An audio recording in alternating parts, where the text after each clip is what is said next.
Hello, everybody, and welcome back to EuropeOn Annual Conference. My name is Julie Beaufils, and I'm the General Secretary of EuropeOn.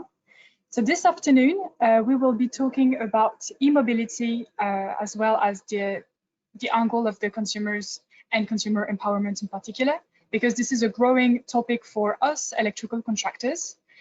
And to start, I would like to give the floor to Gérard Constantin, our president. Gérard, over to you. Thank you.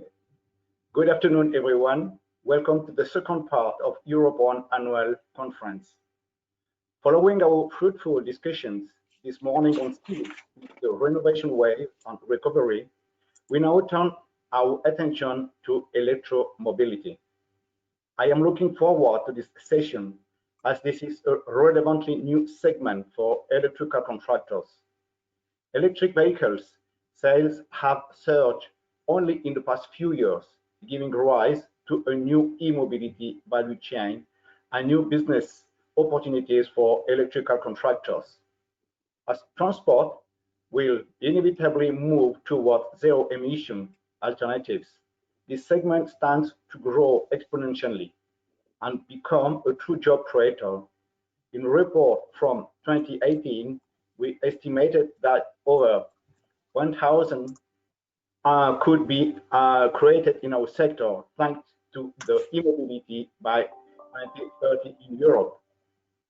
This represents a lot of jobs, but this is not surprising because currently European electrical contractors comprise over 1.8 million workers in Europe, 300,000 companies, mostly SMEs working in local communities, and 200 billion euros of turnover each year. Our association has gathered electrical contractors across Europe for over 65 years, but last year we have monetized our identity to better illustrate the shifts that are occurring in our sector. In particular, we now play an increasing role in e-mobility, for example, by installing, operating, maintaining, and advising end users on electrical vehicles charging points. However, consumers are the keystone to the shift to the e-mobility, and their acceptance needs to be fostered. While electrical contractors can do home visits in direct contact with end users and their installation, and advise on the best suited charging solutions. A wider framework of policy, market incentive need to come in place shortly to secure the decarbonization of road transport. I look forward to the arguments presented in this session, and I wish you an excellent discussion. Just as this morning, I am very glad to see that such panelists have accepted our invitation and are showing their support by engaging with us today. Thank you for your attendance. Thank you, Gérard. Thank you, everybody. And so just before we start, I wanted to present briefly our panelists. So first, on this session on consumer empowerment and the shift towards e-mobility, we will talk with Dario Dubolino, who's a policy officer at the European Commission's Directorate for Transport. And so the first topic will be to try to have an overlook on the upcoming strategies and legislations that the Commission is preparing on e-mobility. And believe me, there's a lot starting soon. Then we will be talking with Mr. Ismail Ertug, who's a German member of the European Parliament. Mr. Ertug is vice chair of the second political party in the European Parliament, the SD, Socialist Democrats. He's also a member of the Committee for Transport at the European Parliament, and he will be addressing the constituents' perspective on e-mobility. After this talk, we will turn to Alexander Neuhäuser, who's the Deputy Managing Director of ZVEH. ZVEH is the German member association of EuropeOn, and he will bring the electrical contractors' perspective on e-mobility. And then we will switch to France with Olivier Toggenburger, who's a part of Park and Plug, a company working on EV charging solutions and much more, but I will let you touch upon this. Then we will be talking with Julia Poliscanova. She's a senior director at Transport and Environment, TNE, and she will explain to us how EU policies can ensure a smooth transition for zero-emission mobility. And last but not least, I will turn to Casto Cagnabate, who's a marketing director at KNX Association, and he will explain to us how to bridge the gap between smart buildings and e-mobility. After the presentations of our panelists, we will have a bit of time for a Q&A session. So I invite all attendees to check on the right side of your screen. You should be able to see a questions box. You can already ask questions there or through the along with the presentations, and we will come back to that at the end of our discussion to discuss in a more lively way. So thank you again for attending, and well, we are ready to start if you want, Mr. Dubolino. Thank you very much for inviting me. I'll give a quick overview of where we are and why we are here in terms of decarbonization of transport in Europe. We can start with the first slide, please. Yeah, the next one, please. Starting, as I said, with a bit of the context, we know that we have a certain level of emissions that we can afford, if you want, between now and 2050, if we want to meet our targets under the Paris Agreement, and if we want to avoid the most catastrophic impacts of climate change. So in the European Green Deal, we have set the objectives for how we get there. And what the Commission has said is, in order to meet these targets, we need to become carbon neutral as a continent by 2050. And we should try to do that sooner rather than later, which is why we recently published a climate target plan where we set a more ambitious target for 2030 of already 55% emission reduction. This is across the whole of the economy. But of course, with this level of ambition, this means that all sectors need to contribute to these reductions. And transport is, first of all, is responsible for 1/4 of our emissions, so it's clearly a sector that needs to be decarbonize. And it's also a sector, unfortunately, that in the past decades has not reduced its emissions, so that's even more reason to do so. Now, if you look at the Green Deal objectives, we know that our transport emissions as a whole need to decrease by 90% between here and 2050. So this is quite a big challenge, of course. Next slide, please.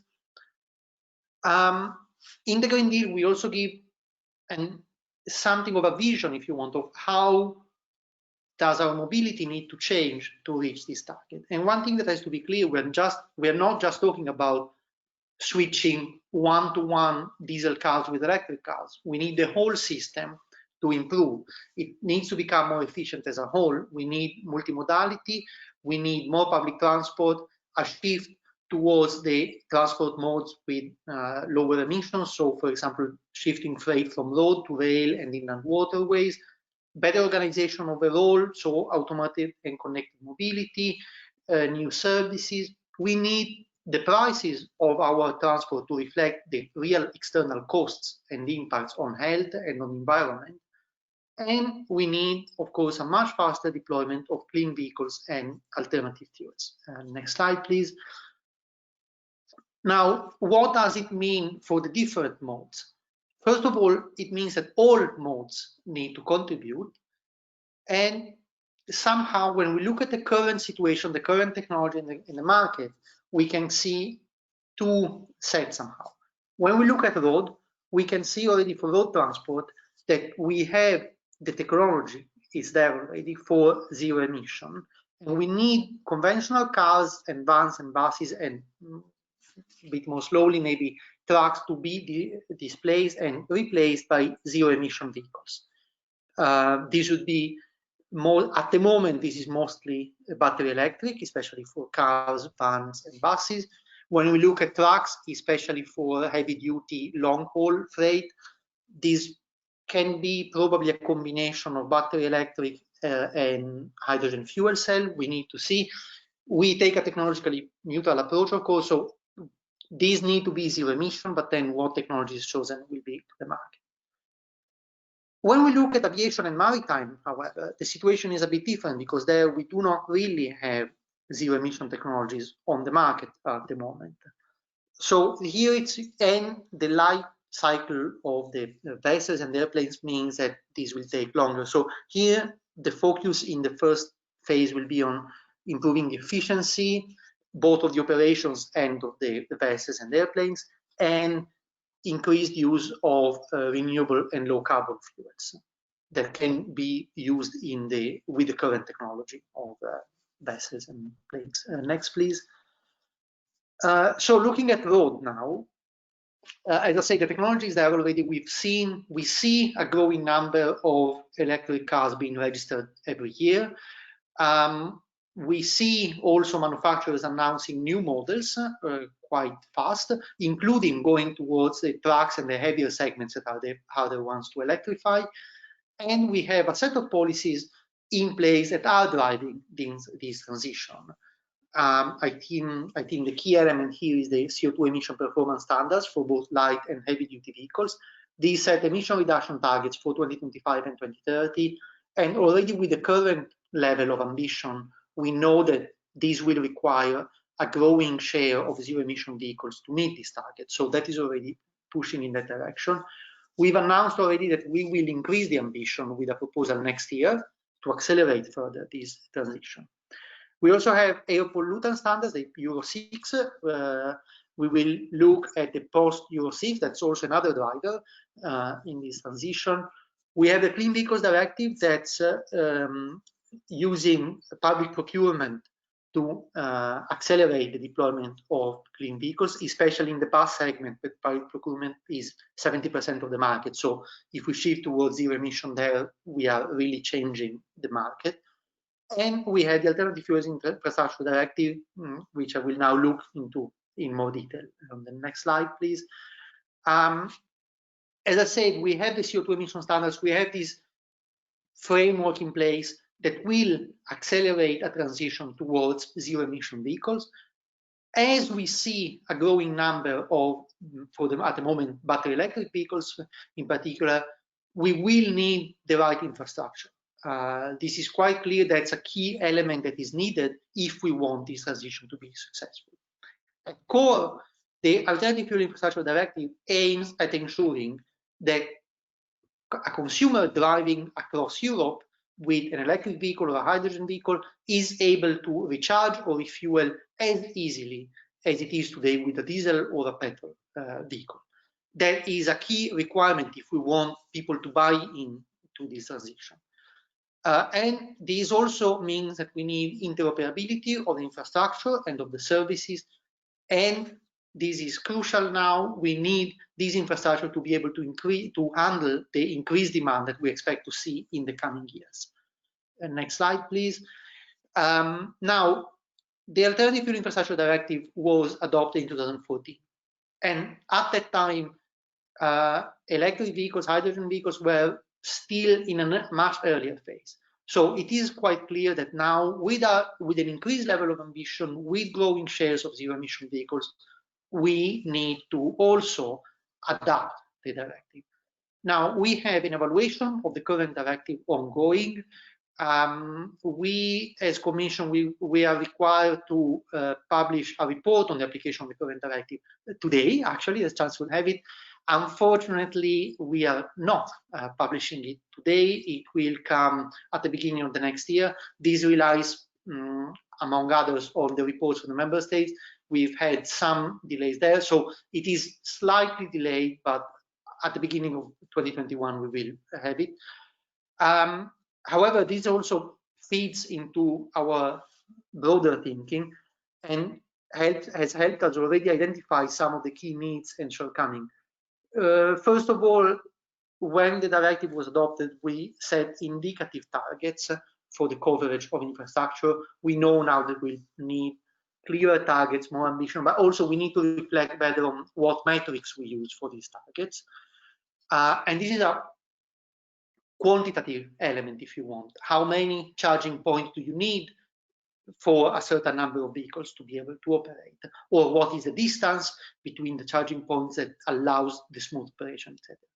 You also have some qualitative aspects regarding what are the methods of payment, how do you ensure full interoperability, how can I be sure as a customer that I will not be stuck somewhere in the middle of nowhere and not be able to for my payment to be processed. So there are these kind of elements as well on customer services, in smooth service interoperability. And one key element is that we need to consider what are the specific needs of heavy-duty vehicles. The directive has been designed with light-duty vehicles, cars primarily in mind, because at the time that was the main technology that was available. When you look at heavy-duty vehicles, at trucks, especially long-haul freight, the needs are probably different. You have some more flexibilities from a certain point of view, but you also have much greater needs, for example, in terms of fast charging and power, etc. So it's a different use case that we need to consider, and we need to make sure that the instrument is fit for purpose there. Next slide, please. So that is the evaluation of the current directive. This feeds into the process of the revision. We have started an impact assessment together with the evaluation. We had an open public consultation that has been closed now, and next year, in the first half of next year, we will present a proposal for a revision of the directive. We've published the Inception Impact Assessment, where we identify the key objectives and areas. These are somehow what I've already described. So ensuring the coverage, the interoperability, the services, and enable the smart charging infrastructure to be deployed. So as I said again, quantity and quality both need to improve there. Next slide. And that's the final one. So the next step, taking again a bit of a step back and looking at the bigger picture. So before the end of this year, we will publish a sustainable and smart mobility strategy, when we go into more details into the kind of vision I was describing at the beginning, and we will publish initiatives on aviation and maritime, where, as I was saying, this is more a matter of ensuring renewable and low carbon fuels rather than changing the vehicles and infrastructure at the moment. And the next year, we will have the proposal for revision of the Alternative Fuel Infrastructure Directive, revision of the TEN-T regulation, so the Trans-European networks, that will be quite crucial as well in terms of ensuring this kind of infrastructure coverage.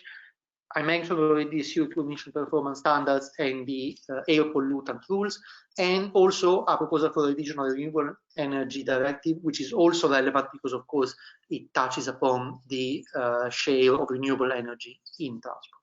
So, as you can see, this is a very timely moment to discuss these issues, because we are at a time when we're preparing the new framework going into the next years and the path towards reaching our objectives in the Green Deal. And with that, I can close now, and if there are questions, I'll be here, of course. Thank you. Thank you, Mr. Dubolino. And indeed, it's a very comprehensive overview that you gave us, and a lot to be working on next year, so we cannot wait. Thank you. And so now I will turn to Mr. Ertug, who's a member of the European Parliament. So, Mr. Ertug, we will be very happy to have, well, your position. I don't know if it's the Parliament's position, but at least your take on the e-mobility policies at the moment. Thank you so much for being with us again.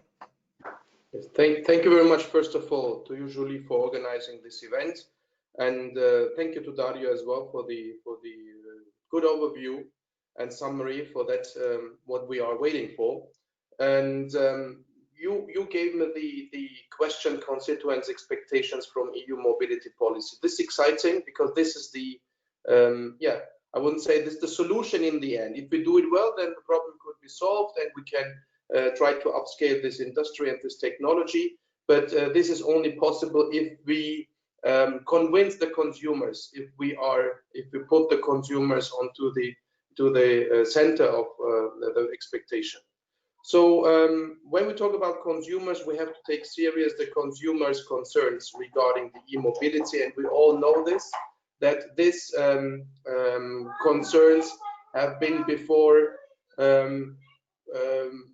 No, the concerns, they have changed in the meantime, that's right. But even if you look to the different areas of concerns, if we look to the different 1 second. Yeah, thank you very much. Now my wife is getting into.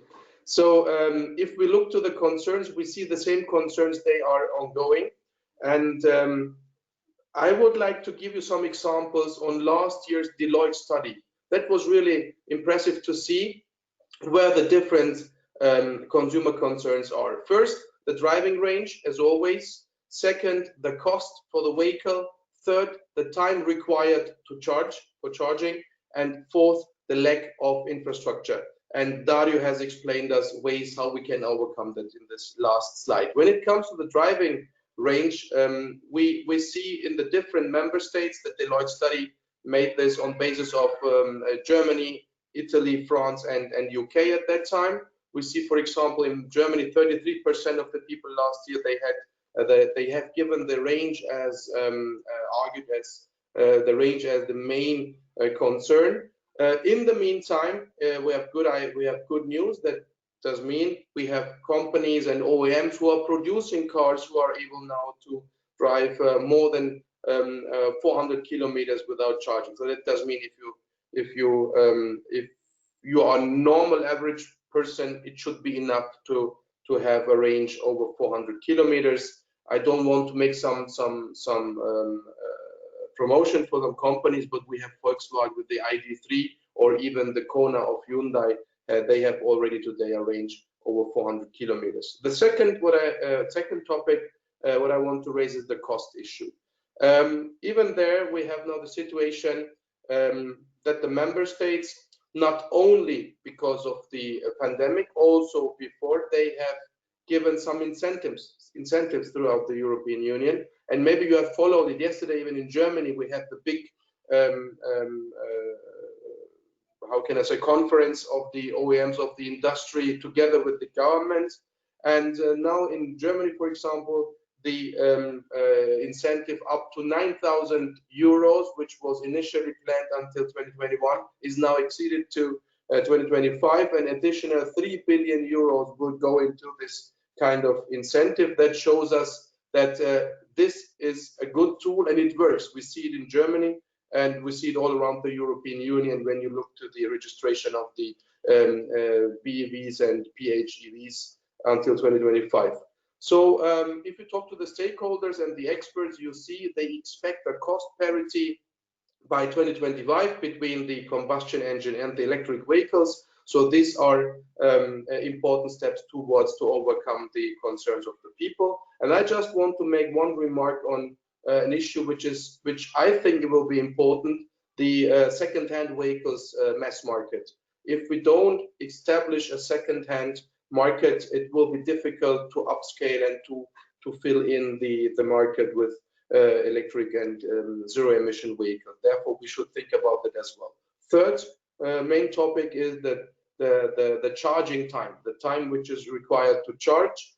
For the moment, we have the situation that the most of the people, they have the opportunity to charge at home or at the working place, but we have to think about the people in between who are living in dense areas, in cities and so on, how they can charge, how can we invest into that infrastructure. And second, when we are traveling, for example, we are used to have it until now, how can we make a fast charging when we are on the road to the holidays, for example. And even the fast charging is particularly important for the people's concerns, or how to overcome this people's concerns. Therefore, I expect so many things also within the AFID directive or even regulation. Maybe this could be answered by Dario later on, because we hear the rumor that it could be also a big package of regulations that could be interesting for me as politician as well. And fourth, the general lack of infrastructure of charging infrastructure. This is, Dario said that in quantitative numbers is a lack there, even if within the member states in the last years they have invested so much into this infrastructure. But on the other hand side, we have this psychological element we shouldn't underestimate. And finally, I would like to lead over to my expectations, at least, and I'm sure this is shared by the most of the parliamentarians within the Transport Committee, and I guess in the Parliament as well, what we expect from the AFID revision, because this will be the key. The initiative report, as I said before, has been adopted back in 2018, the legislative initiative report, which was my report, and I pushed that through with a big majority in the Transport Committee and the Parliament. I don't want to go back to 2013 and my disappointment towards to the member states, how they have destroyed this package and how the European Commission let us down, to be honest, at that time, after the criticism of the Council. Anyway, but let's look into the future. We have now the situation that we clearly need binding targets for the member states. This is my firm belief that we need this. If you have followed the European Alternative Fuels Observatory study, they say we have at the moment 191,900 public charging points and 21,384 fast charging points at the moment currently. And if we had followed the initial proposal of the Commission from the Clean Power for Transport directive at that time, we would have had now 677 charging points. So don't understand me wrong, but I cannot overcome my disappointment because we have lost 6 years within the European Union in establishing and deploying infrastructures. Currently, we have only 125 fuel self-charging stations across the whole European Union, and this should give us one more insight how difficult the situation is. Now, I would like to also to praise the European Commission when it comes to their commitment towards the charging stations by 2025, 1 million charging points. And yesterday I have heard from another representative from the DG Move, 1,000 hydrogen fuel cell charging stations. This is a good idea and good news. And the 2.8 million charging points by 2030. These are the commitments by the European Commission. And I can tell you, for me and for my delegation, for my group, the Social Democrats, the Progressives in the Parliament, we will give you full support on that idea. I don't want to mention the numbers by other stakeholders, but it's all in all, I think it's almost the same. The zero emission infrastructure, as I said, we should think about within the AFID direction, which infrastructure should be financed or should be supported. In the previous legislation, it was without doubt that CNG and LNG has to be supported as well. But in the meantime, you know, we have criticism towards stakeholders as well. They say methane, for example, cannot be supported if it's on basis of fossil fuel, or if it's on basis of fossils. But if it's based on renewable, we should support it. But on the other hand side, we don't have yet the full range of electricity and the mass electricity in order to make this possible. This should be an important question within the AFID. Should CNG and LNG be supported as well? Third, the harmonization of payments. We should not forget this. The people, they want to have a harmonization of the payments. They cannot have 10 different cards and credit cards or using cards, you know what I mean. The harmonization is important, and we should take a firm stand on this as well. And the prices has to be transparent as well. The cards, the harmonization, and the payment and the pricing system must be fully transparent. And the last 2 points what I want to mention is the renovation wave when it comes to buildings. I made one sentence before I referred on that.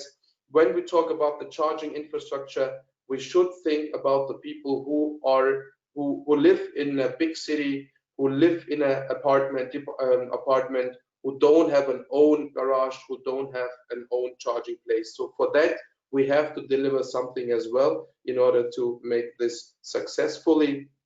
And this is the other one issue. And when I talk about the AFID, I don't know how long I can speak, but I don't want to speak too long. Julie, I'm looking to you. Give me a signal, please, if I'm running out of time. Finally, you can still present a bit. Yeah. Okay. Not to forget the heavy-duty vehicle infrastructure, colleagues. This is also very interesting. We are very often speaking about passenger cars, which is fully understandable, but we should not forget the heavy-duty vehicle infrastructure. And even there, we need a breakthrough. For the moment, fuel cell in the future will play for sure a significant role in this heavy-duty vehicle segment. But at the same time, we need our own infrastructure for this vehicle as well. Be as hydrogen fuel cell or even for battery electric cars as well. I don't want to repeat the numbers of ACEA and Hydrogen Europe and so on. I guess you know them all.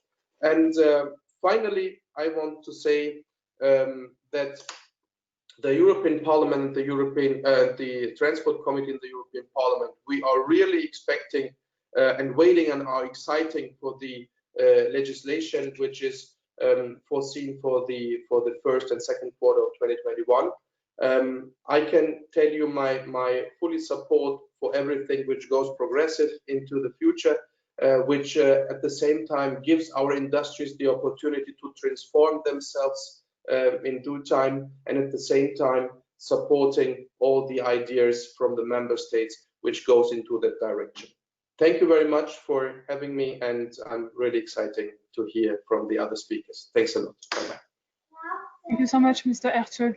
It's been extremely rich. I mean, you've touched upon so many topics, so I think that will give us a lot to discuss afterwards. I guess that Mr. Dubolino will want to come back to you on at least a few of the questions and the comments you raised, but let's keep it for the Q&A moment. But again, thank you, because, well, I also have lots of questions to ask you now. So without further ado, I will now turn to our third panelist. This is Alexander Neuhäuser from ZVEH, the German Association of Electrical Contractors. And Alexander will present, well, the electrical contractors' perspective on e-mobility, which is, as I said in the introduction, a growing interest for our business and our sector. Over to you. Sorry, I think I blocked your micro. Just a second. Yes, you should be able to talk now. Thanks a lot, Julie. Welcome, everybody. Yeah, as we right now don't have a common EuropeOn position on electric mobility, please let me just highlight some special views from Germany. As our president said, electric mobility is raising exponentially, and Mr. Ertug said we have to convince the customer. But what's going on right now from a German perspective, we have 260% more electric cars compared to the last year, September 2080 to 2090. So 2.5 times more new cars in this month. The market share of electric cars has grown to 30%. So from my perspective, we are on the road to convince the customer, and we are on the road to have a big share of electric mobility. So that's why we have to take care of this right now. Why?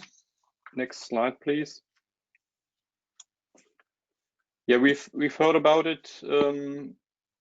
Electric mobility is part of the energy transition. It's the European Parliament's and Commission strategy to set goals to avoid the climate change.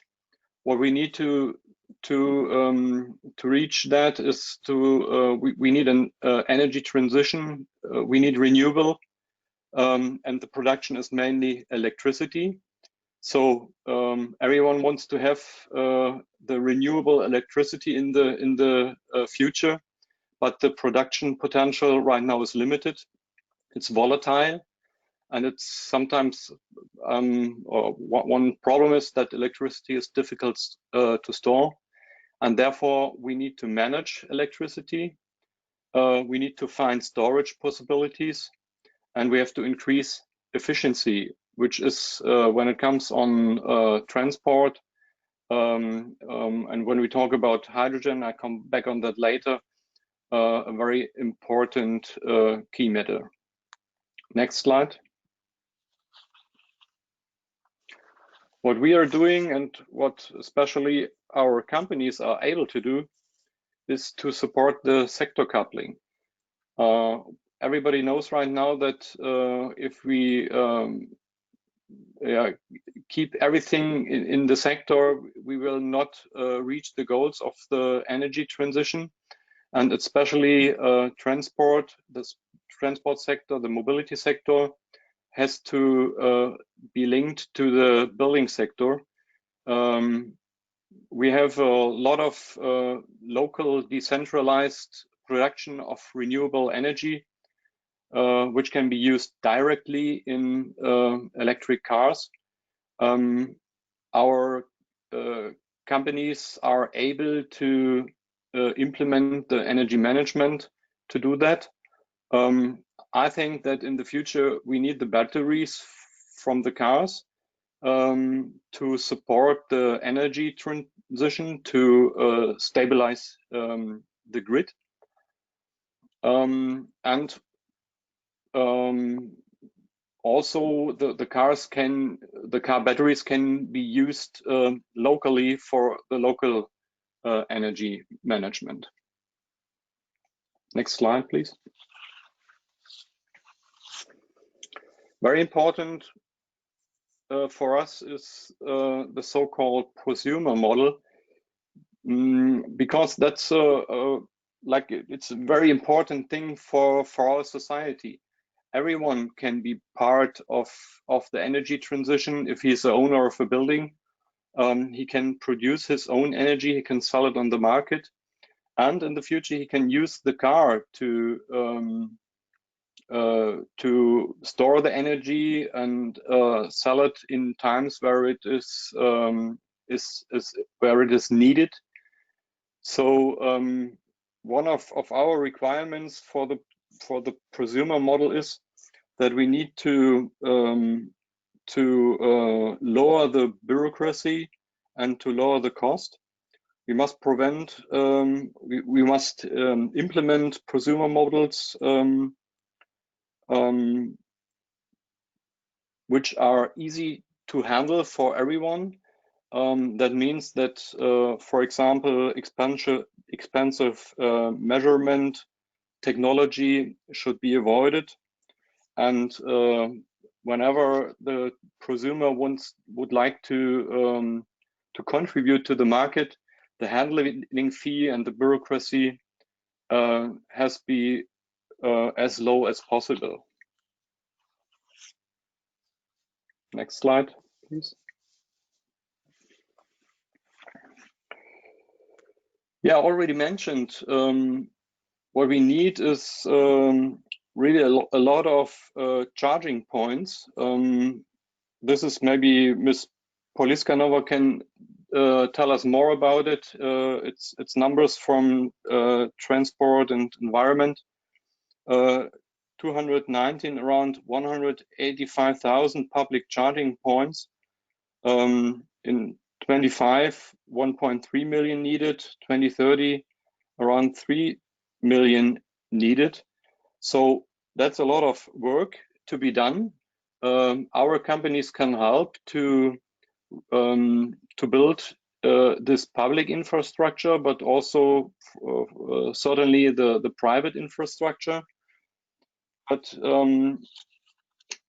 what I think is that we need to raise or to create efficiency also on building the public infrastructure, which in the end very often means that we need information.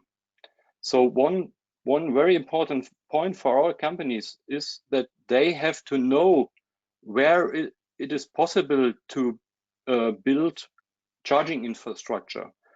For example, from a grid perspective, the grid operators should draw a grid capacity map to give information where charging infrastructure can be built. Next slide, please. Yeah, we already heard about the so-called range fear. Mr. Ertug mentioned it, but we have to keep in mind that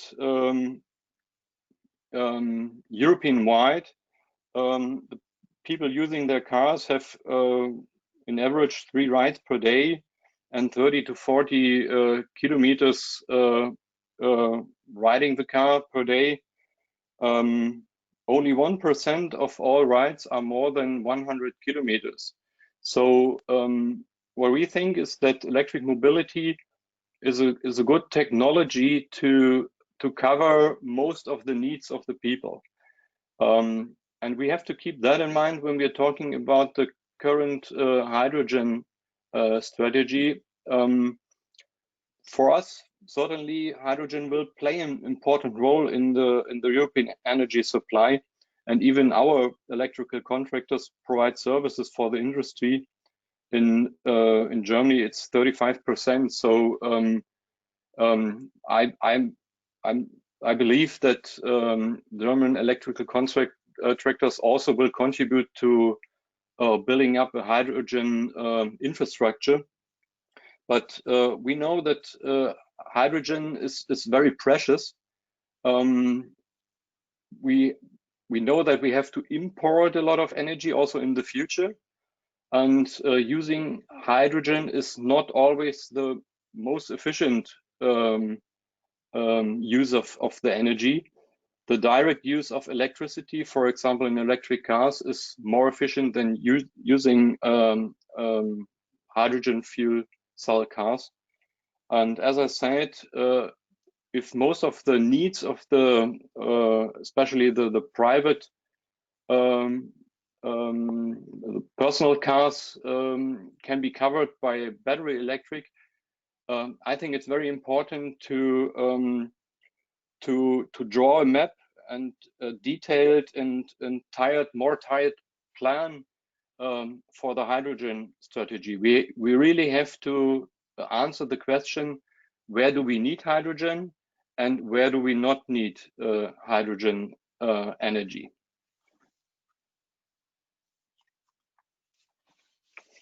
So can we go on the next slide, please? Because I think it's mixed up a little bit.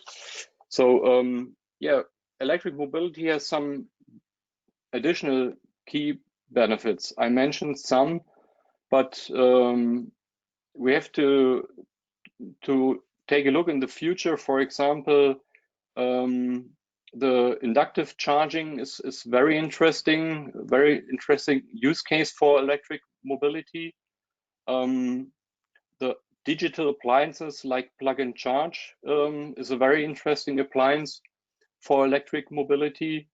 Mr. Ertug mentioned that we need to have a really easy system to pay for the electricity European-wide.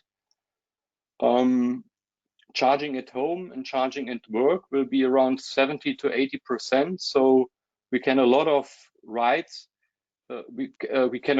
a lot of rides to the public fuel infrastructure, and it's very comfortable to have an electric car. As I said, riding a car with a battery is high efficiency. It's also fun. Everyone already had the pleasure to use an electric car, knows that it's very easy to drive, and electric cars have the potential to be 100% local emission free and 100% renewable. So what do we need? One slide back, please. We also believe that we really need a European infrastructure, a close-knit coverage of public charging points with easy roaming and payment. In Germany, the NOW, a governmental institution, says charging infrastructure, even for the people who don't have their own house has to be available in 10 minutes time to be really comfortable. We have to do a promotion for private charging because, as I said, we believe that it's very comfortable to have private charging, charge at home and charge at work. It's a really interesting use case for battery electric cars. We have to accelerate the expansion of renewable energy. That's very important. For example, or especially the prosumer models, I think we have to drive because it's very good to be linked to electric mobility. And we have to preserve the efficiency first principle. It's one of the key principles of the European policy when it comes on climate change and energy transition. And we should not throw it away for hydrogen. Hydrogen is important, but we have to keep in mind that efficiency first, even in the transport sector, is very important. So, thanks a lot. Okay, well, thank you, Alexander. And just before we move ahead, I just wanted to mention that indeed EuropeOn is starting to work on e-mobility. And we have recently worked on two main documents, I would say. You mentioned in your presentation a study that we've been doing with the help of TNE, by the way, on the job potential in e-mobility for the years to come until 2030. And we also released a few months ago, ahead of the Commission's new strategies and new legislations, 4 recommendations on e-mobility from the point of view of electrical contractors. And I will come back to everybody on this later on. But now it's time for Olivier Toggenburger to join us. And so I see that you are self-muted. Oh, it should work. Yes. Can you hear me? Yeah. Okay. Yeah. Okay. Hi, everyone. So my name is Olivier Toggenburger. So I joined the adventure of the e-mobility 3 years ago. And what I can say is things have changed a lot since my arrival in the company 3 years ago, in line with, I mean, the change of the market, the change of political decisions. The context, economical context, political context, everything that today show that according to me, we go to the right direction to ensure the development of EVs. Next slide, please. So I would like to start this small presentation with this picture taken in the beginning of the month in New York. It shows us the very first ever yellow cab, which will drive in the Big Apple today and in the future month. So we can see in this picture that through revolutions and innovations and key decisions can always be taken when we face global challenges. And we could have, I think, we could not have imagined this scenario 20 or 10 years ago. So this really shows that things and truly important innovations and revolutions are possible today. So next slide, please. So we face today big challenges to make the transition to e-mobility. It's true. First, we all know that mobility has been linked to the gas industry over the last 50 years, and we all know that in everyone's opinion and everyone's mind. So I mean, customers in real life everywhere have so today specific user experiences and unlimited access to energy that will make kind of difficult to change and switch from this old world to a new world and a new society. So we assist today to these changes, and we can see still strong barriers that will be kind of obstacles to ensure the transition to sustainable energies and mobilities. But what maybe is gonna be a stronger argument and tool to make this sustainable energy happen in new world is that we will assist to an increasing environmental consciousness, I think, and people today are more and more so the willingness to change from old habits to new experienced lives and use of mobility is more and more possible. Excuse me for my English. It's it has been a long time ago since I speak. So next slide, please. Okay, thank you. So there are solutions today. According to me, several factors will contribute to the successful introduction of e-mobility in France or globally in the world. First of all, political actions are really important. So in terms of regulations and incentives that we can develop, so a whole country like France to provide the example of the French government and speak about our case in France and Paris.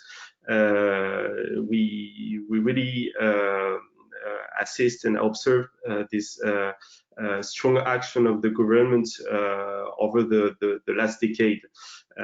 As I told you, I joined the adventure of e-mobility 3 years ago, which is small part of this time and period, but I already saw a lot of changes and actions taken by the government. So if we make this zoom on the French case, it's true. French government has contributed to the development of regulations in terms of financial subventions to programs, constituent programs, to the development of companies, to the development of charging infrastructures, both public and private, by the way, and even in our case, as a small company, Park and Plug, we have received some very precious financial aids from the government to develop our R&D activity and technologies to provide very concrete offers to our clients, and very important actions that have been taken by the government. So this is the first aspect. Secondly, I think the technological progress will be very important and key in this transition. So battery technology, of course, will be important to enhance the ability to store and use energy locally. So the falling battery prices, which enable, for example, TCO parity in certain segments and markets today, is one point. Advancing battery technology will enable on another side to range more and more miles or kilometer for vehicles. So this is a very important aspect of this development, batteries. Smart charging also is highly, very important. In our case, as an operating charging operator, I can really say that the development of such smart charging technologies will ensure the development and the charging of EVs on global infrastructure and also private infrastructures. In our case, we work in small parkings in Paris, where every day we install a bunch of charging stations and charging points in parking in Paris, and we always have this task to create the combination, the perfect combination between the energy resources in parking and the customer needs in terms of quantity of energy needed. So it's really important to work on these aspects. And second point, always linked to this technological progress is, so third point is the development of charging infrastructures. What I just said is really highly important. So I think that both public and private players will have this important role to establish dense charging networks across the country. To speak about the case of France, so for example, we have today huge networks like Unity, which is a very important player that will develop this public charging infrastructure network on highways. But we can also say that players like small private operators like us, Park and Plug, or bigger players like EDF in France, the main energy supplier, or Total, is also important. Okay, and so last point two last points about these ideas. Market development is also very important. So we need to satisfy the consumer demand with diversified offers of EVs and charging solutions both. So it's really important to have in mind that today in the population, the society, we have different ranges of revenues, both low and high. We have people that live in countryside, in big cities. We have old and young people, and so I think that it's really important to work on these solutions on this diversification of solutions and offers that will allow anybody to use EVs and charging solutions. So we work actively from our private side on these topics. Okay, and last point, very important, is the role of both public and private organizations like AVER. So we have this association, existing association in Europe, but also on the scale of countries like France. So we have a very strong link with this association that will link and associate or unite all players from this ecosystem. So like big players, EDF, or distribution networks, and so OEMs. So it's really important to speak and to have this common discussions to define and develop common standards, technological standards, and also economical standards to make things possible and this development of EV market possible. I will go faster. I think that we almost. Yes, sorry, I was about to tell you we've had 10 minutes, so sorry. Yeah, you'll have to be a bit more concise. Yeah, okay. So 1 more minute. Thank you. To finish, so we had this solution. So yeah, in France, regulations and incentives developed by the government and municipality of Paris, what we can see in the photo in the middle, with the public charging infrastructure, so everywhere in the city. I will go. Would it be possible to go to the next slide, please? Okay, so Park and Plug, we are quickly a French leader in the installation of, and management of charging infrastructures in France since so over the last decade. So 10 years activity, which highlighted for us the possibility to develop a network so everywhere in the country, a charging network. And I think really important to finish.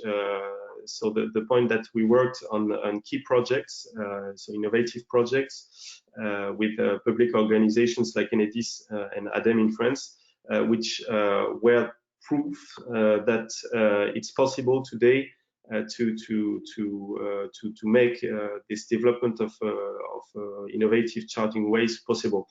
Last slide, please. Okay, so this is a view of the project, and that will be the final slide. A concrete project, Bienvenue, that we participated in, which combined, according to me, all the very key ingredients for the successful introduction and transition to e-mobility, which were, so key points, which were the participation of public organizations, first of all, in these projects, like Enedis, the cooperation in research and development between the player in towards the project, and the definition of new offers for users to give birth to new markets, and finally, media and analysis of user experience, which were part of this project, but really to get the results of what we create together. And that was a successful project, and we installed a huge network of charging points everywhere in Paris with this project. Okay, thank you. Sorry for the time. Thank you very much. Thank you so much. No, but it's been very interesting to have this on the ground presentation. So thank you, and sorry for carrying you a bit. So I won't take more of your time, and I will now switch to Julia Poliscanova. And I switched a bit fast. Okay, who's a senior director at TNE. And now this is your turn, Julia. Thank you again. Yes, thank you. Thanks, Julie. So Julia and Julie, intermutable names. Next slide, please. So just introductory slide. So good afternoon, everyone. Thanks a lot for having me. So in my 10 minutes, I'd like to outline to you what are our priorities in terms of European policies. And I will talk largely about two policies that are needed and that are coming for smooth transition, full transition to e-mobility in Europe. Next slide, please. So very briefly, for those of you who don't know, as TNE, we are Europe's largest green transport group. We are a research, advocacy and campaign group with our members, which are over 60 NGOs across Europe, and we now have 6 offices. So we're headquartered in Brussels, from where I'm speaking today, but we have TNE Germany, TNE France, TNE Spain, TNE Italy, TNE Poland, and TNE UK. Next slide, please. So many of you have already mentioned this, but I really wanted to stress that, in fact, despite, of course, the year being taken up by COVID and sadness and the pandemic, there has been a really silent revolution happening in Europe in 2020. 2020 has really been the year of the electric car. Electric car sales have really soared. And the reason is very simple, and they're not post-COVID incentives, as some people very wrongly claim.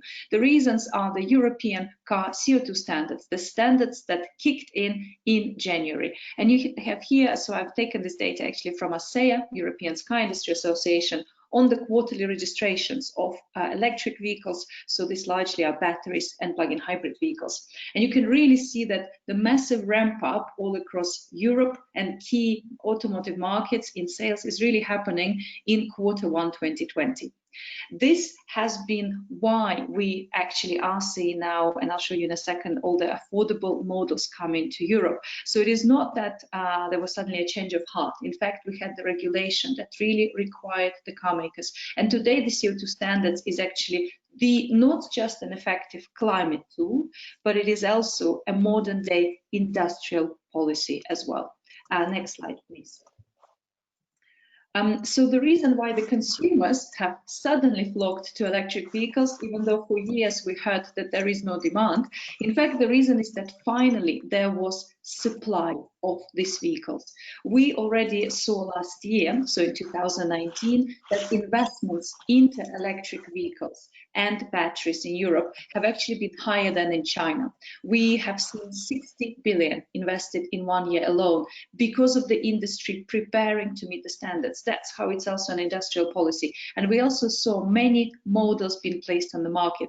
Here you just see a summary, which in a nutshell shows that today, every car maker that you and me know has some electric vehicle models on the market. This was not the case just 2 years ago. There was nothing to choose from, so no wonder people were not buying them. But today we have over 100 models, and we will be closer to 200 models next year.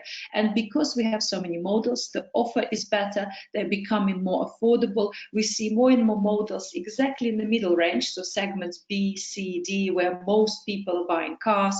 And that's why the demand for these vehicles have been soaring. So consumers are there and they are ready to buy when they're given a good product. Next slide, please.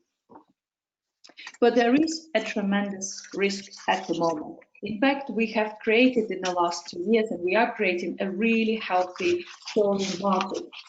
But on our market, sincere apologies, I think there is some noise on the line. I can't hear. Sorry, yes, thank you. We have in fact created the market, and we will see electric vehicle sales going to 10% this year, and they will be increasing much further to 15% in 2021, just to meet the standards. But if we don't review the standards in the 2020s, so not just the 2030 standard, in fact, we will see a real risk of stagnation. Either we will see simply no, just as we're reaching price parity, no demand and uptake happening of electric vehicles. And you see here if the current regulation is left, what will be the trajectory? Or even more dangerously from industrial point of view, we will have the market that we developed in Europe, but we will not have the European supply for this market because the car makers supply what they need today according to car CO2 regulations. So we will actually have Chinese and American manufacturers that are in the lead on this technology, feeling the demand we have created in Europe. So it's an incredibly important piece of legislation that's coming to review next year, the CO2 standards for cars, vans as well, that we up the targets. Next slide, please. What we suggest we should do, and here I summarize to you 3 scenarios. So the gray scenario, which kind of follows the blue most of the way, is current policies. The blue scenario is what the European Commission has tentatively mentioned in their climate target plan. So they said they would increase the 2030 target to minus 50%. If we do that, you see what happens. We just have a much faster ramp up in very, very late 2020s and mostly 2029, 2030, because that's how the regulation works, and that's how today the situation has happened. It's been going on like this with 5-year targets. We will only see an earlier ramp up in the 2020s, which is what we need in Europe to lead the race, to have the industry, have the jobs happening here. We need to increase the 2025 target and beyond, create annual kind of reduction trajectory so that we are reaching 100%, so we're reaching ICE phase out and 100% electric vehicle sales by 2035. And I'm sure you've already seen, but there's been very impressive news this morning. The UK has announced, well, they have brought forward their phase out. It's one of the largest automotive markets in Europe, and they don't want to have any diesel or petrol sales after 2030 and no hybrids or plug-in hybrids after 2035. This shows that Europe can easily do the same. We're talking about new sales of cars, not second-hand cars, and Europe should follow suit and set European-wide phase-out. That will make e-mobility accessible and affordable, and there will be the products on the market European-made with European jobs that our consumers would buy. Next slide, please. So this was the first bit. This was really very important to stress that without the supply and products, there is no market, and the market is there because of the CO2 standards. But of course, an incredibly crucial piece to all of this is also infrastructure, especially as the vehicle sales are now ramping up. We have to make sure that the infrastructure is up to speed with the developments in the market now that the EV market is there.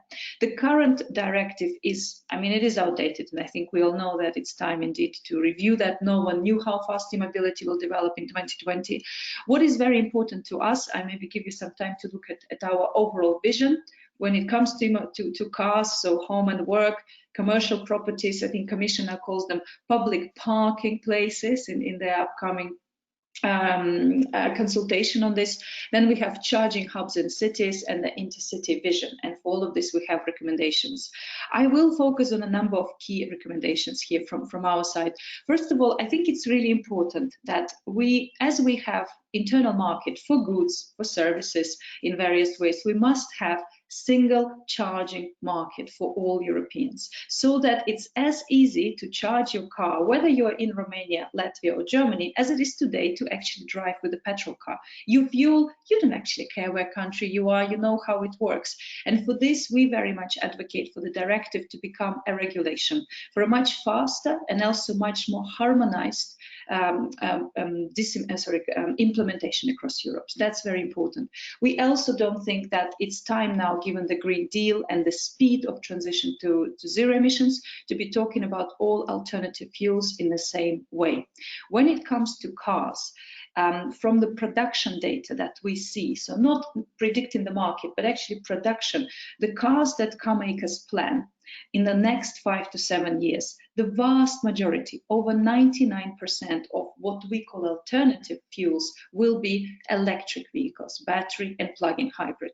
So it doesn't make sense to set public targets for infrastructure that will not be used. There's very little to no production in the next decade of hydrogen vehicles or of gas vehicles. So if we talk about cars and we want infrastructure for the cars, it needs to be charging in the coming years. Hydrogen has a big role to play. We're absolutely not at all against green hydrogen, but the role of hydrogen is in the wider economy in various sectors, hard to abate sectors. In transport, the role of hydrogen largely is in aviation and shipping, and a little bit in long-haul duty trucks, of course, as well. Then I think it's very important that this time round on AFID, we learn from the past mistakes, and we this time round set binding targets for member states. And those targets, it's important that these targets in a bigger scheme actually implement the Great Commission's vision, which is very close to the numbers that we also calculated what's needed next year. So we should have around 1 million public chargers in 2025 and around 3 million by 2030. But how to do it? AFID is a perfect tool. What we need to do is to divide them into the targets per member state. And we also have some ideas there. We're happy to share them with everyone who is interested. But ultimately, we need to be looking at the EV market and the access to private charging. So what's the building composition in different countries? And based on that, it's very easy to create a methodology to divide those targets. And this would really enable us to make sure that every member state moves at the same speed. We also need to start looking beyond the 10T European agenda. We need to be tackling where charging will be happening. 90% at least will be private charging in home, at work, buildings. So the fact that the EPBD, so the Buildings Directive, is also reviewed next year is a great opportunity to tackle private charging. We really need to be looking at commercial properties. As I mentioned, I understand the Commission these days officially calls them public parking facilities. So that's the European term. But ultimately, wherever you are, you go into the gym, where your car is parked on your daily route, the shopping, gym, whatever it might be, you should be able to quickly top up your battery. And especially in dense cities like Brussels or London, this is immensely important because it can actually reduce the need for everyone to have their individual charger where there's simply no space in cities to do those things. So that's very important. And finally, we should not be forgetting about the urban aspects of this. Within the urban areas, the first vehicles to electrify will be taxis, ride hailing, so Ubers of this world, car sharing, delivery vehicles. They drive a lot of kilometers. There's already business case. Electrifying them also saves more air pollution and CO2 because they do a lot of kilometers. And this is with that in mind, we should be creating the urban infrastructure. So charging hubs for the different shared uses of vehicles to make sure that the first applications to go electric have the adequate infrastructure. Next slide, please. And this is my last slide on infrastructure yes, thank you. To really now zoom in into the consumer angle. Whatever we do, the next European infrastructure law must put consumer needs first. I very much support what Mr. Ertug was also saying in his recommendations on consumers. It's just really important. So your first experience with something will determine how you feel about it. If when you got your car, it was a nightmare to charge it, you probably actually, unless you are, really committed to it, might actually not bother again for a long time. So the way our consumers perceive this is really, really important, and we shouldn't forget about it as we get bogged down in various political details on the file. What does it mean, put consumer first?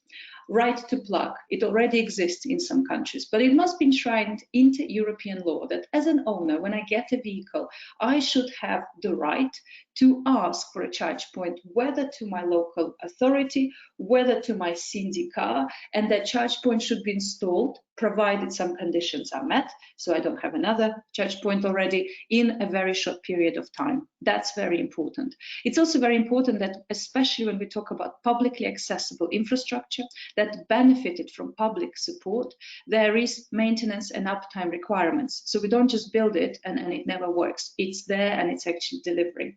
Now, looking on the payment side, a lot has already been said that, as I said, I very much agree with. It's just really important to understand indeed what a hassle today sometimes it is to actually charge.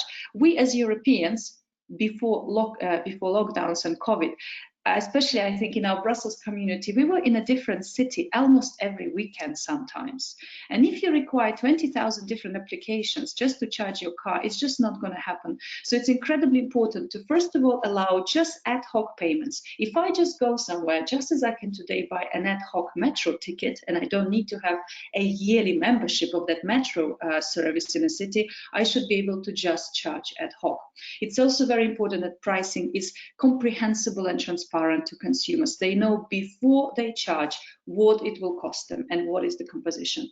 It's also important to enable connectivity so that there's real-time data for consumers on the access, availability, pricing of charging. For example, maybe if you have some disability, you know if the charge point for you is accessible or not, and so forth. So a lot of things around there.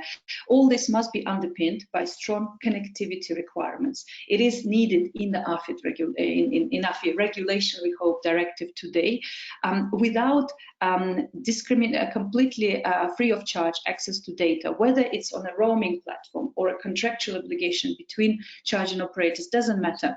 From consumer perspective, there really needs to be a mandatory requirements for charge point operators or roaming platforms to provide free of charge and non-discriminatory access to immobility service providers. And that's really important to make it as a service.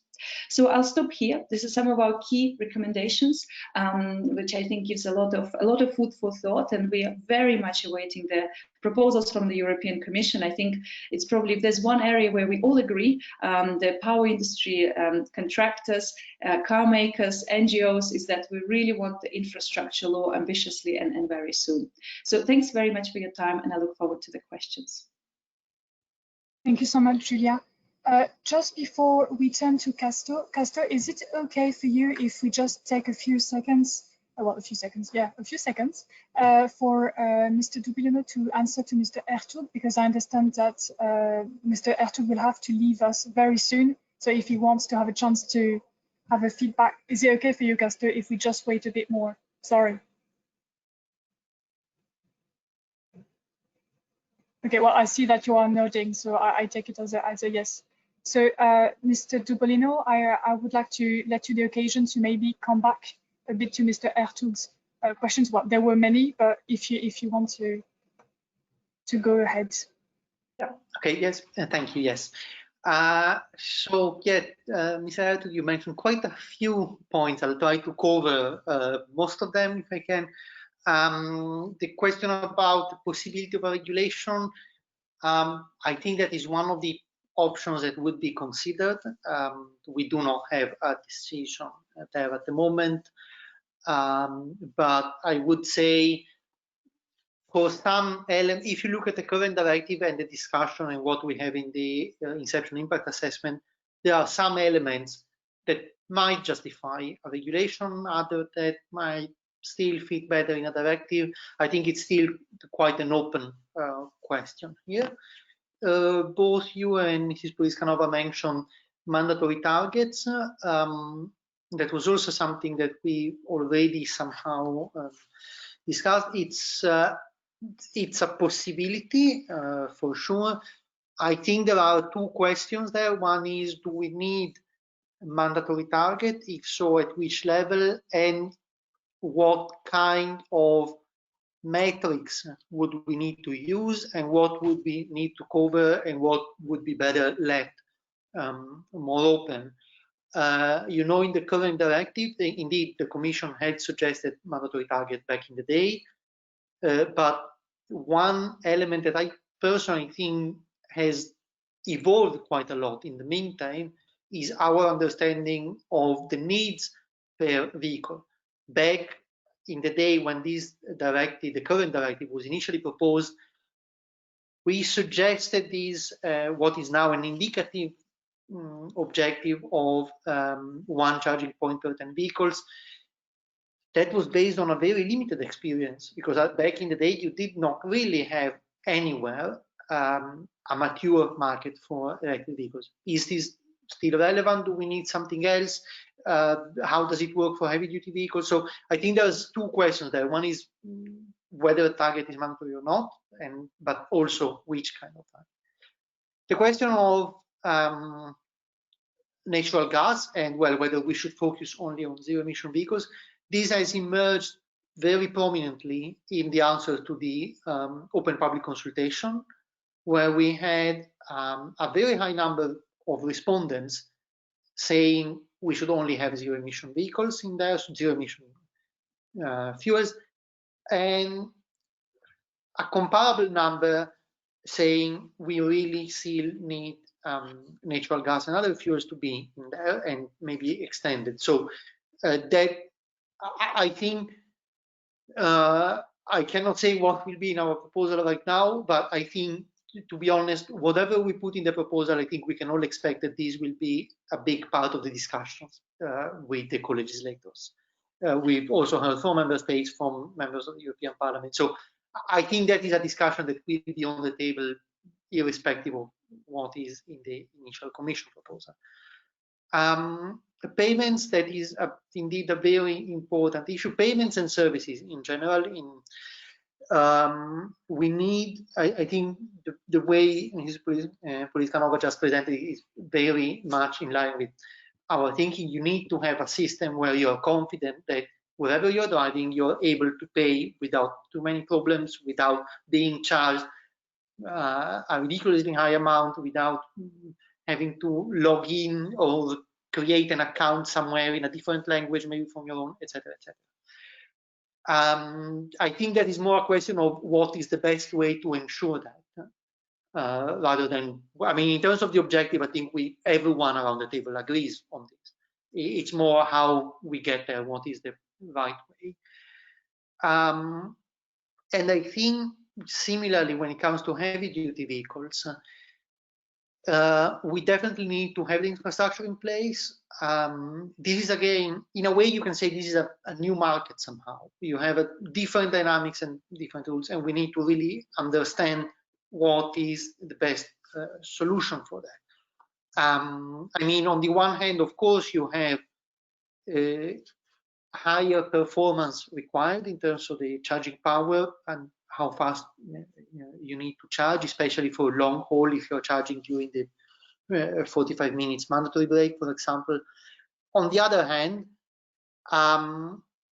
compared to the car, the private car, you very correctly mentioned the range anxiety as one of the limiting factors. I think there is a difference there in the sense that we're all used to the fact that we're driving around and we see, oh, I need to refill, and we assume that there will be a filling station within small range everywhere we are, and somehow we expect to see we expect the same for the electric. For trucks, especially for long haul, this is a bit more planned, and I mean usually you would. So you probably, we don't know for sure, but we probably do not need the same level of granular coverage. But on the other hand, you need a much higher power, which means higher infrastructure needs. So there's a lot of open questions still, I would say. But I think it's good to see that I think there is a general agreement of where we want to go, and it's a matter of finding the right way there. I hope I've covered more or less everything you've mentioned. I think you've done really well in a super limited amount of time, so thank you so much. I hope that it will be useful to Mr. Ertug, and that's actually excellent because I was checking the questions in the question box, and several of the questions that you've pointed out on regulation versus directive and on heavy duty had already been asked. I see from Smarten, Michael Villa, and from CERS, the French Association of Electrical Contractors and Infrastructures. So, well, that was a great way to address this already. And for CERS, this was Mrs. Anbalax, sorry. So I really want to turn to Casto now because we are getting at the end of the presentations, and I want to make sure that he's able to present his part. So thank you, Mr. Ertug. Thank you, Mr. Dubolino. And we turn to you now, Casto. And again, thank you for your patience on this.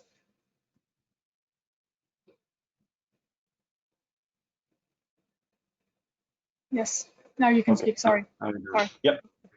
Very good. So welcome everyone. And I would like to explain. So how is the bridge? Now that we are doing of between the industry in this case, or how buildings they can connect to the e-mobility.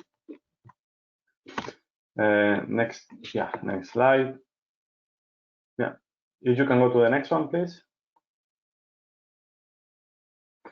Well, there are three quick facts, which of course they are clear by the panelists that we've been discussing today. And one of the three first things is that already we had directions on having, by the European Commission, on having a net zero emissions for transport by 2050. So that is very good to know that there is a clear direction to this point. And then if we move to the next one. So you should have mouse control if you want now, because I think you asked me if you prefer. I do have it. Yes, yes, that's fine. Sorry. So as a second fact, it's also that there are also platforms like the well-known platform for electromobility that they highlight the benefits of bringing electromobility to the scenario. And it is very interesting to see that it's expected to have like over 1 million new jobs in the future by 2030, the latest. And of course, obviously, the 1 billion, like the Americans they say, of cuts of expense of oil. That is very good, but it's bringing indeed very good benefits for sustainability for us, for the economy, and also for the environment itself. And this also, as a third fact, is very important. The research they clearly indicate how is the growth of the electric vehicles that they will be happening. So as of 2020, on average, 2 million cars or electric vehicles they were sold. We expected around 27 million to be sold by 2030, which is very, very good. And this slide is actually from a report of Markets and Markets. Okay. So that brings for the industry, for us, that made very important that we are able to. So we wanted to reconsider. I cannot move the slide anymore. Can you, Yuri?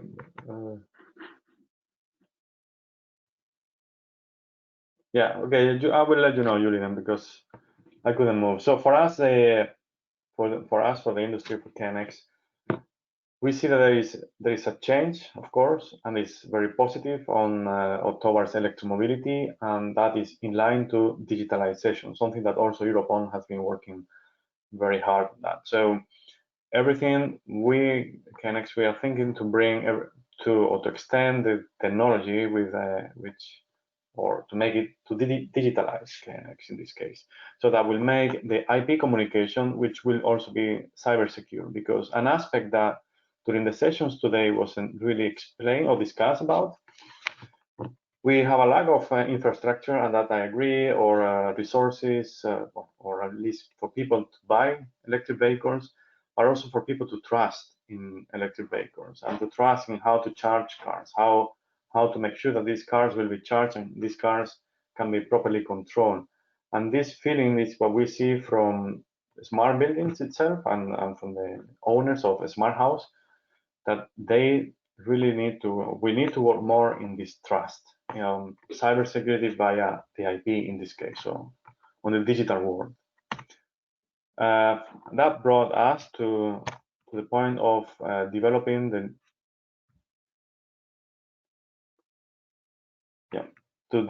new KNX technology with KNX IoT. So we extend now the way of communicating, and we bring IoT. And what is what we do with IoT on electric vehicles? So now with this technology, we are able to directly control and connect the electric vehicles with a smart home or with the buildings itself. For this we use IP, and now there are no requirement, or there is no need to have any interfaces anymore. It can be direct connection between this car and the house or the building. And that is a great asset, because now we can create more possibilities for owners of the electric cars, and also for the owners of the buildings or owners of homes. The KNX IoT enable, or coming to the IoT, what this enables is the services. We call it services with KNX in our technology, and these are extended services. Next slide, Julie, please. Here with the services with KNX, what we are actually offering is we are extending, in other words, we are extending the possibilities of now a building could offer the charging stations to the staff of the company, so that they can connect to any when they come to the office during the working time, they can connect their car for charging. And before it was possible some years ago, but it was very complex. It was required to electrical contractor to make integration of different applications and then to make a very tailor-made installation for it. So it was so complex that in the end, electrical contractor companies, they didn't really work on this field, so they didn't dare to enter this domain. And that is what the IoT, the digitalization, is bringing in the sector of the smart home and smart buildings. So now this communication can be direct. So the electrical contractor company can contact or can have an agreement with a third-party external provider, and they will take care of the charging on this car. So it's an external entity coming to the building also to offer services that they could be from controlling the capacity of the generation of energy of that building. So the building should be able to create clean energy, so they can control this capacity, and then they can charge the different electrical vehicles according to the needs of the building, because there is not always, the clean energy has a disadvantage versus the fossil energy, that you cannot really control what will be so you cannot forecast 100% because it depends on the weather conditions, of course. And these new services are now controlled by third-party companies, and they are experts on how to deliver this service in the best manner to the different users of the electric vehicles in buildings. And it can be in the same way, and obviously remotely organized for the residential sector as well. And so to bring this, can you go to the next? Yeah, thank you. So with the services with KNX, now what we do is a combination of individual devices working for a specific application, now we can combine them, that they will be able to work in an ecosystem altogether, and that expand the possibilities to electrical contractor companies if they want to have new services or offer new services to their clients. That is one aspect. Or if they want to come in a liaison with external services, as I just mentioned in the previous slide, to have or to offer additional services to their customers. And this is now easier and already a reality. That is what we see already. So we have projects that they are based on this concept already. So these services are already being provided. And I think I have one or two more slides. So the next one is very important. So the electric vehicle, the charging of electric vehicles is a very special service for our industry, and in particular for KNX, of course, because it's part of the energy management. So what it was mentioned earlier today as the sector coupling, no? So it's part of energy management. So when you have your house or your building that is generating own energy, then we are doing in the right way, because we are using clean energy to have connection or to recharge the battery of the electric vehicles. And this is very important, because when discussing with other companies or other professionals, they don't always have in mind to use clean energy, and that should be also for granted when we talk about electric vehicles. So this energy used by these cars should be or should come from clean energy. And just to finish, the typical services and use cases that we technologies can offer in terms of for electric vehicles are the direct charging of a battery, but also it's possible that the battery unit of the car could, or the battery of the electric car could work as a battery unit for a home, for instance. So if you know that you're not going to use your electric vehicle, but you have a need of energy in your house, the house can take this energy from the battery unit that is stored in the car and could use it, and then maybe during the evening or night mode or the nighttime, it could be recharged, this battery. And these are also additional use cases. It can also control that, it can prioritize what is the control of the charging of this vehicle. And of course, it will display what are the consumption that you have and the saving of oil that you do with these electrical vehicles, which is still something that we need to raise awareness as well. So these are some typical use cases. And there is so it's just what I wanted to explain from the industry, and it's a very promising sector with a very good future for, in particular, smart home and smart buildings to integrate or to adapt it into our domain as well. So to give possibilities to users to charge cars from homes or from the office. Thank you very much for your time. Thank you so much, Casto. And again, sorry that we had to take a few questions before your presentation, but I think it was great to conclude with you, because you really enabled us to have this view on how transport and buildings really come together. And that's something which is crucial for electrical contractors, because we see ourselves more and more as integrators. And this is also relevant for those two sectors. And obviously, also with the use of KNX technologies, I think that it was extremely clear the way you presented it. So thank you everybody. We've come to the end of the presentation. Thank you. We came to the end of the presentations of our panelists. I know that we are a bit late now, so I'm not sure that I can take the questions that we had in stock, and there were many. I think that your presentations really gave a lot of food for thought and reflections from many people. I'm happy that we were able to touch a few with MEP Ertug. As for the rest, I think that I will have to keep them and come back to whoever is the most relevant person to address those. Very happy to see questions from Select in Scotland, Installators Fortagen in Sweden, Smarten again. So yes, I will have to come back to you. I don't want to take too much of your time, but again, thank you so much. Thank you for joining EuropeOn first online annual conference. We've been very glad to be with you and to exchange lots of ideas, and definitely it gives us lots to prepare for 2021, and we hope it will be a better year in many respects. So thank you so much. Thank you. Thank you. Bye. Thank you. Have a very good afternoon.